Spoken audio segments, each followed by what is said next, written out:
Oi, pessoal! Nós estamos hoje recebendo a Lúcia, ela que inaugurou, não sei se é a palavra certa, né? A Academia de Letras lá de Uberlândia. Tem 2 livros publicados aqui com a gente. E eu queria aproveitar para falar um pouquinho sobre como que a Lei Aldir Blanc ajudou a gente aqui na livraria, né? Nós fizemos uma pequena reforma, conseguimos dar uma pinturinha aqui, trocar algumas lâmpadas. Então, agradecer principalmente a Prefeitura de Araxá, a Fundação Calmon Barreto, por esse incentivo, que é o que dá um gás para a nossa livraria sobreviver e resistir, né? Então, Lúcia, conta um pouco para a gente como foi essa trajetória de constituir a Academia de Letras de Uberlândia, né? Uma cidade tão grande que não tinha essa instituição, né? Pois é, bom dia a todos, né? Essa instituição, né, vamos chamar assim, Academia de Letras, ela surgiu a partir de um propósito, né? É levar a literatura de uma forma diferente para a comunidade mais carente. Então, assim, eu participei do edital aqui em Araxá, né, para ser membro da Academia de Letras de Araxá, mas naquele momento não foi possível. Uhum.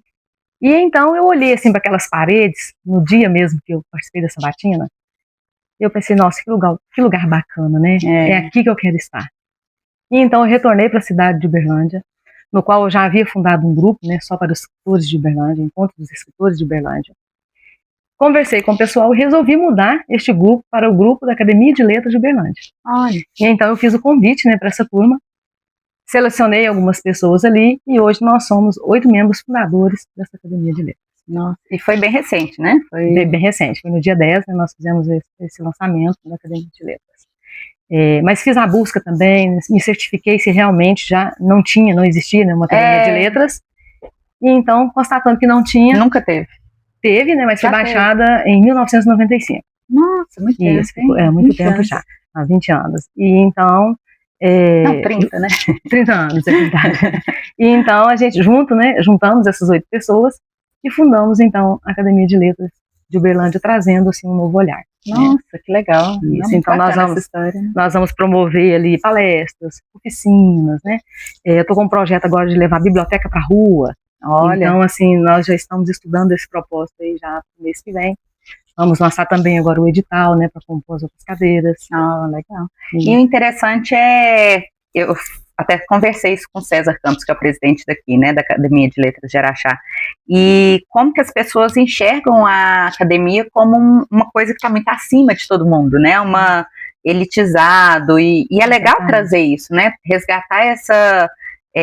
compromisso com a comunidade em si, né, de trabalhar a literatura, de trazer as pessoas para isso, para esse mundo, né. Isso, e a gente tem esse olhar assim, quando a pessoa olhar para aquela placa, Academia de Letras, eu posso entrar ali? Sim, eu sou bem-vindo, né. Eu sou bem-vindo ali. A Academia de Letras tem que ser um lugar para todos. Acessível, né. Apesar de seguir todo aquele protocolo, né, ela tem que ter essa acessibilidade. Verdade. E a Lúcia faz um trabalho muito interessante, a gente vai falar mais pra frente sobre a história da vida dela, né? Mas eu queria que você falasse um pouco sobre o Além dos Muros, que foi seu primeiro livro, né? Isso, é o primeiro livro. Então, Além dos Muros é o meu primeiro filho na literatura. É um parto, né? Eu falo assim, eu sou apaixonada, porque ele traz assim, ele quebra um pouco o tabu, né? Quer falar sobre a ressocialização, quer falar sobre o ex-detento, né? As pessoas querem falar sobre isso? Não. Então eu quis trazer dentro dessa história aí do Além dos Muros, que atrás de além desses muros, existe família, existe história, existe uma mãe que chora, né? Existe um filho que chora por conta daquela pessoa que se encontra ali prisioneira, né? Então Além dos Muros é a história real de um ex-detento. Foi feita entrevista com esse ex-detento, no qual ele contou toda a sua trajetória. Ele contou dos crimes, né, no qual ele foi preso injustamente, e depois que por conta dessa dificuldade com a sociedade, não encontrou abrigo aqui fora. Então ele começou a cometer crimes com consciência. Não. Mas depois passou... O sistema transformou ele. O sistema transformou ele, infelizmente é uma faculdade, né? Só que aí ele trouxe com ele também um aprendizado, porque no tempo em que ele passou recluso ali, ele lia livros, ele ensinava outras pessoas. Então, para ele também foi um processo de aprendizado. Né? Se ressocializou, hoje está bem, tem uma empresa em Uberlândia. Então, assim, falar sobre ressocialização é muito importante, né? Muito. É um resgate desses... Como trazer isso, né? Como fazer isso na prática, né? Exatamente. Com vários exemplos que a gente tem, né? positivos pelo mundo. E é interessante que quando eu estava escrevendo esse livro, a gente começa a fazer muita pesquisa. Dentro da sociologia, estudar mais, né? Então eu vi que são muitas pessoas que estão presas dentro do sistema injustamente. Então todas as vezes que uma pessoa fala, né, bandido bom é bandido morto, eu não procurei saber a história daquela pessoa. Né? Nada Por sobre que ela está presa, né? Todas as pessoas são ressocializadas? Não. Tem pessoas que vão passar o resto da sua vida ali dentro, atrás das grades. E falam isso, né? Assumem. Falam isso. E também, assim, psicopatas, né? Isso, eles não têm condições de voltar para a sociedade. E eles tentam difundir ali a maldade, né? A escola, criar a escola da... Já a PAC, né, participa desse livro, ela tem um projeto muito interessante desse resgate, que é um sistema prisional diferente, no qual eles têm acesso ali, plantam, colhem, lê livros, estudam, né? Então é um processo. Tem a remissão de pena pela leitura, né? E eles acolhem não só o prisioneiro, mas também a família desse prisioneiro. E vão reintegrando ele, né, na sociedade. Então, assim, sempre existe dúvida com relação também a pessoa quer ir presa porque ela come de graça, ela vive de graça, ela ganha um salário, mas as pessoas às vezes nem sempre procuram entender o que tem de verdade por trás disso. Porque na verdade não é assim que funciona. Né? A pessoa que está presa não recebe um salário. Então eu aprendi isso estudando para fazer esse livro. Né? E o que te levou a escrever sobre esse assunto? Então, olha só que interessante. Essa inspiração veio a partir de quando eu vi eles iam homenagear a Carolina Maria de Jesus no Frei Araxá. E eu já estava com intenção de começar a escrever, porque eu já tenho isso desde os 15 anos. E aí eu vendo toda aquela programação, falei, vou ler sobre Carolina Maria de Jesus. E eu vi todo aquele aperto que ela passou, né, quando ela escreve o quarto despejo, que é um diário, né, toda a sua trajetória. Eu falei, nossa, mas que coragem de falar sobre tantos assuntos, né? E aí me deu um estalo naquela hora ali, eu já conhecia esse rapaz. Aí eu falei, eu acho que eu vou fazer uma proposta para ele, que é um tema assim forte que ninguém quer falar. É verdade. E ele teve assim um pouquinho de resistência no começo, né? Mas tem gente que precisa, né? Que é até terapêutico fazer isso, fazer esse resgate. Né? Exatamente. E ele gostou do resultado? Ele gostou, mas teve assim um processo muito difícil ali, porque mexe no campo emocional da pessoa, né? Então a gente tem que... Resgata muita coisa, né? Gatilhos, né? Independente de qualquer pessoa que seja, você tem que ter esse cuidado com o campo do outro. É verdade. Então, por inúmeras vezes, assim, nas chamadas, né, nas entrevistas, eu tinha que parar, porque ele se emocionava, depois voltava, e às vezes ele não queria ele mais. A se mostrar. Sim. E depois ele me falou que foi libertador, porque ele foi uma pessoa que ele nunca acreditou na psicologia, nunca procurou tratamento. E para ele foi libertador. Foi. Eu acredito muito na literatura como terapia, né? Como uma coisa terapêutica. Ele precisava desabafar, então foi um desabafo de Marvin, né? Nossa, legal, muito bacana. E ver a pessoa ressocializada hoje, né? Nossa, eu acho que é gratificante. É demais para ele, pra família, né? Para todo mundo. Como que ele, né, conseguiu sair daquilo, né? Daquele ciclo. E fala um pouquinho sobre o Dupla Face. Dupla Face é o livro novo dela, vai ser lançado semana que vem? Vai ser lançado no Frei Araxá no dia 4. Semana que vem. E a gente até falou, né, sobre ele bem antes, né? Eu acho que foi em maio. E eu fiquei muito emocionada, assim, com a história da Lúcia, porque é uma coisa que a gente, às vezes, não tem um contato, assim, você vê uma pessoa, assim, feliz, alegre, como a Lúcia, você não imagina a carga que ela traz, né, o que ela já passou, o que foi a luta de relacionamentos, né, abusivos, e esse livro, ela trata muito sobre isso, sobre a violência doméstica, né, sobre como que as pessoas passam por várias coisas ali que pode ser que você nunca vai saber, né, o que ela está carregando com ela, né. E justamente porque né, a realidade oculta, né. Exato, ninguém tá vendo, ninguém quer saber também, né, às vezes você tá sozinha ali, passando por um abuso e não tem a quem recorrer, né, ou pensa que não tem, né. Você não tem. Então, conta um pouco sobre a sua história, sobre a história do livro. A minha história, ela é uma história de 18 anos, né, vividos de violência doméstica, graças a Deus não a física, mas a psicológica. E com isso, eu, no meio desse trajeto todo, dessa vida de 18 anos de relacionamento, eu desenvolvi toque, eu desenvolvi alguns tipos de transtornos, que hoje, graças a Deus, já estou curada disso, né? Mas isso me fez alertar, escrever sobre isso, escrever um pouco da minha história de vida, escrever também histórias de outras mulheres, que está dentro desse livro, mas também estou trazendo relatos de homens que sofreram violência doméstica, É uma coisa que ninguém fala também, ninguém né? fala. Claro que a taxa é bem menor, né? Mas Sim. é importante saber que existe, né? Inclusive, até recebi assim, um certo julgamento por falar também dos homens. Mas a gente precisa quebrar o tabu e entender que a violência doméstica, Thalita, ela começa na infância. Ela começa quando eu não falo direito com o meu filho, seja ele homem ou seja ele mulher. Exato. Eu estive até conversando com o Tom Araxá, eu falo que às vezes a própria sociedade cria os monstrinhos para a sociedade. Verdade. Mas quando eu trato meu filho bem, com palavras de amor, aquela vai refletir lá na frente. Né? E se ele vê, né, o relacionamento dos pais de uma forma saudável, né, tudo gera cargas para o futuro, né? Então é importante ter isso também. O relacionamento está funcionando, a gente saber que tem que ir para frente, né? Fazer a escolha de separar e às vezes até no começo do relacionamento. Exato. Não deixar aquilo, vou esperar que mude. Vou esperar meu filho crescer para separar. Crescer. É pior, então, né? assim, eu deixei para separar quando os filhos já estavam adultos e vi que não era o caminho certo. Foi o ideal. Então, né? assim, você está dentro de um relacionamento, dentro de um ano, você já viu que o negócio não está certo, mesmo gostando, você tem que separar. Para as duas partes. Né? E essa violência doméstica enraizada, ela já vem de anos. Né? Então, eu trago dentro desse livro também um pouco das mulheres de Atenas. Eu trago um pouco também desses homens que foram abusados também, né, que sofreram essa violência doméstica praticada contra as mulheres, num índice bem menor, mas tem, né, não, lógico, não supera o que a mulher passa, né, mas trazer também orientação, né, falo também um pouco dessa dificuldade nossa até na separação, quando você precisa fazer uma denúncia, eu passei por isso, fui fazer uma denúncia uma vez, e aí, então, eu fui orientada dentro da delegacia, eu trago até isso dentro do livro, a deixar pra lá. E o porquê deixar pra lá? É porque eles entendem que a mulher vai voltar. Você vem aqui, você pular uma etapa, né? Ele quer economizar tempo. Você abre o boletim de ocorrência, mas amanhã você vai estar com ele de volta. Ao invés de tratar ao contrário, né? Por que você voltaria? Não volta, né? Vamos fazer um tratamento, uma coisa, sei lá, vamos. Porque normalmente a pessoa volta justamente porque ela está presa no seu emocional. Exato. Muitos estão presos no financeiro, muitos estão presos no próprio emocional. Né? E é uma coisa que eu acho que às vezes a pessoa traz isso com ela. Nossa, demais. Às vezes viveu na infância, ou assistiu, assistiu. Às vezes o pai e a mãe em discussões. Tá só reproduzindo, e ele vai repetindo esse ciclo. E romper esse ciclo, eu acho que é uma coisa muito importante, né? Eu acho que o livro é muito importante por isso, né? Você traz uma realidade que muitas das vezes estão passando e nem se tocam que é um tipo de violência, né? Porque é muito sutil.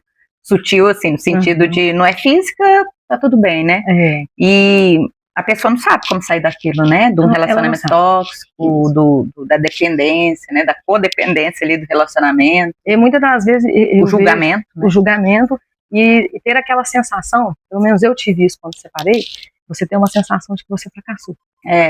Então a gente precisa cuidar disso. Você tenta ali criar um negócio que você idealizou na sua cabeça, você precisa reproduzir aquilo da forma que você pensou, né? Senão eu, por exemplo, eu imaginava que o meu casamento fosse durar para uma vida toda.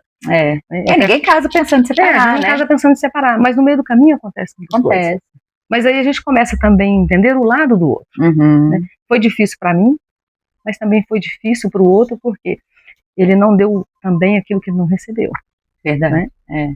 Por isso que eu te falei que ele começa lá na infância. Né? Se você cria um filho na base do amor, ele vai transmitir o amor.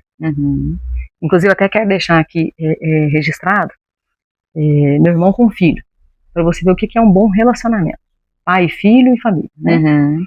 E eu fico até surpresa com as coisas que o meu irmão fala. Uma vez ele me disse assim que quando ele sai do trabalho e vai para casa, a maior missão dele depois que ele sai do trabalho é fazer a esposa e o filho feliz. Olha que bonito. Olha, e aí, isso. E aí recentemente agora ele me contou a história do filho, né? Que o primo estava passando férias na cidade de Belo Horizonte e o priminho estragou o carro dele lá sem querer, então ele começou a chorar. E aí o Pedro, meu sobrinho, não viu que o pai dele estava lá assim perto, né, ouvindo a conversa, no momento em que ele falou assim pro primo assim, para de chorar, para que você está chorando? Eu conheço meu pai. O meu pai não vai brigar com você por conta disso. E até trago isso para dentro do livro. Que é esse amor. Então, uma pessoa que ela conhece o próprio pai. Ela como sabe. Que o pai trata minha mãe, como que o meu pai me trata. Então, isso vai refletir no futuro, uma pessoa mais segura, né? Com valores. Nossa, isso é muito importante. Importante. Né? Então, essa base familiar tem que começar ali mesmo, pequenininha, com as crianças pequenininhas ali, né? dentro do lar ali, formação mesmo, a formação do caráter começa ali. E assim, você não vai conseguir criar um filho bom se você não mostrar bondade, né? Você pode falar para ele ser bom e tá fazendo dando exemplos negativos, né? Exatamente. Mas se você for bom, você não precisa nem falar para ele ser bom, né? Ele porque vai reproduzir a raça, né? A raça, exato. E tem uma fala, eu acho que é do seu irmão também, que eu até falei para você, que eu achei muito bonita, né? Que você, quando tá nesse tipo de relacionamento, você é o prisioneiro com a chave na mão, né? Prisioneiro com a chave na mão. Isso aí, pra mim, eu acho que é a coisa mais bonita, né? Isso aí aconteceu quando eu já estava esgotada, né? Já havia tentado separar 8 vezes, não conseguia, né? Justamente por conta desse lado emocional, filhos pequenos, dificuldade financeira, e a gente pensar que nunca vai dar conta. E então eu me desesperei num dado momento em que eu liguei para ele, né? E aí eu falei, eu preciso separar. Ele falou assim, mas é já a 7ª vez que você está tentando. E eu vou te falar só uma coisa. Você é uma prisioneira com a chave nas mãos. E então isso me fez pensar. Só eu posso trancar aquela porta. Ninguém vai fazer nada por mim, né? Se eu não tivesse a vontade. Eu tenho que vencer o medo, eu tenho que romper as barreiras. Né?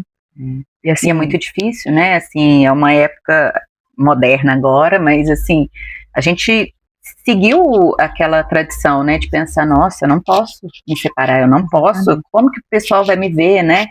Sou mulher divorciada, né? Tinha muito disso. O julgamento da própria sociedade, da própria sociedade, e da família também, né? Você fica pensando o que os outros vão, o seu ciclo ali vai pensar de você, né? E sendo que tem que ser diferente, né, Thaís? A pessoa tem que querer o bem do outro. Dar apoio, né? Entender o que é, né? Que a pessoa está passando. É preciso dessa rede de apoio. E a violência doméstica, ela não envolve só a mulher, não envolve só o homem. Ela envolve toda a família, né? A família está envolvida ali. É verdade. E o livro, ele vem com algumas ilustrações também, né? Muito lindas, ó. Não sei se tá pra ver. E ele ficou muito bonito, nossa. E tem alguma história que te marcou mais nesse livro? Dessas mulheres que você conheceu, entrevistou? Tem uma aí que eu conheci há uns anos atrás, na verdade há muitos anos atrás. E ela era uma mulher muito bonita, e o marido tinha muito ciúme dela. Então nós éramos vizinhos ali, e eu devia ter ali uns meus 15, 14 anos, por aí. Eu lembrei dessa história e coloquei ela no livro.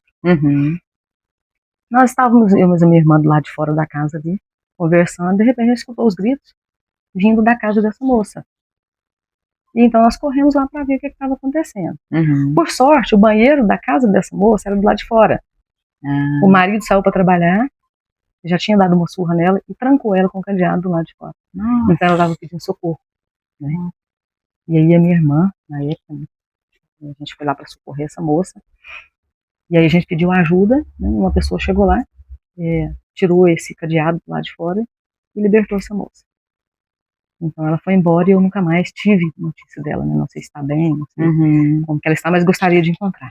Então assim, e ela era muito jovem também, devia ter ali os seus 18 anos, o rapaz devia ter uns 24 anos. Ai, que coisa, né? Então são, para você ver, isso foi há 30 e poucos anos atrás. Né? Aí você liga a TV e você se depara com o tempo todo, né? O tempo todo. Ontem mesmo assim, eu vi uma aqui de Araxá, né? Que aconteceu aqui, da moça que apanhou aí do marido. Eu não vi, não. Então assim... eu tô evitando ver a gente tem que evitar. Então assim, ele é um livro muito forte, mas ao mesmo tempo ele traz essa orientação e também esse olhar nosso de mulher para dentro de nós mesmos, né? A empatia consigo mesma, né? Consigo mesmo, fala assim, mas que hora que eu preciso desse socorro? Que hora que eu preciso desse apoio? Tá certo o relacionamento que eu tô vivendo, né? Se questionar nesse sentido também, né? Porque é um primeiro empurrão.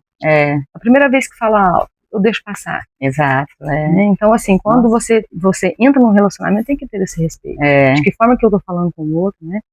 É o campo do outro, é a vida do você outro. Falando, né, a menina bonita e tudo, o abusador, às vezes, ele não te agride fisicamente, às vezes ele só te deixa para baixo. Não, você tá tão feia, você tá tão acabada, né? Então, é uma coisa psicológica também que tem que ser alertada, né? As pessoas não precisam passar por isso, não precisam aceitar, né? Tem também dentro desse livro a história de um rapaz que eu conheci, e ele me contando assim, eu falando sobre o livro, o projeto do livro, tá? Ele falou, então vou te contar a minha história. E eu achei super interessante. Para você ver que o ser humano, ele pode mudar se ele quiser. Né? E aí ele falou que ele era muito ruim com a esposa dele. Então assim, quando ela colocava uma roupa, ele nunca elogiava, ele criticava, colocava ela sempre para baixo. E aí ele foi convidado para poder almoçar na casa do filho, E quando ele chegou na casa desse filho, olha pra você ver que história.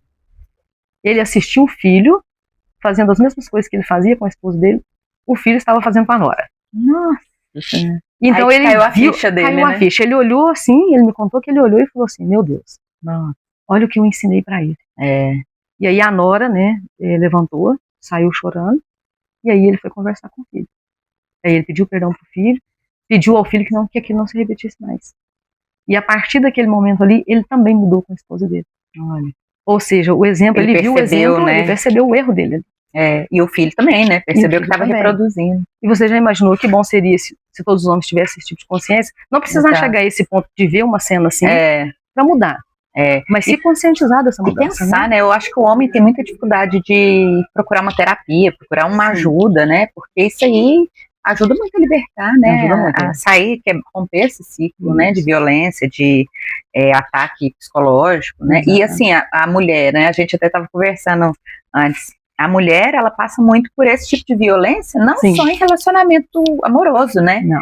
A gente passa muito por esse tipo de violência psicológica no serviço, no trabalho, num relacionamento curto ali, de curta duração, com amigos, né?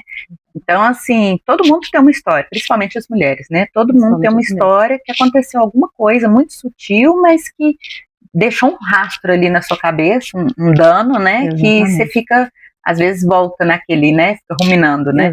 Ruminando aquilo e tudo. E eu acho muito importante falar sobre isso, alertar as mulheres sobre isso, né? Seu trabalho com esse livro aqui, eu acho que foi fantástico, assim. Obrigada. É um trabalho muito social até, né? E a gente pode trabalhar isso de uma forma muito grande, né, Lúcia? A gente pode pensar em formas de levar mais mulheres, né? Essas histórias, essas experiências, né? Inclusive a Abna Esteves está nesse livro. Ela é psicóloga e acho que ela é de Araxá, mas mora em Belo Horizonte. Então a participação nesse livro, porque ela tem um projeto muito bonito lá em Belo Horizonte, que eu acho que começou em Araxá e foi para Belo Horizonte, né? Então é esse resgate dessas pessoas, homens e mulheres.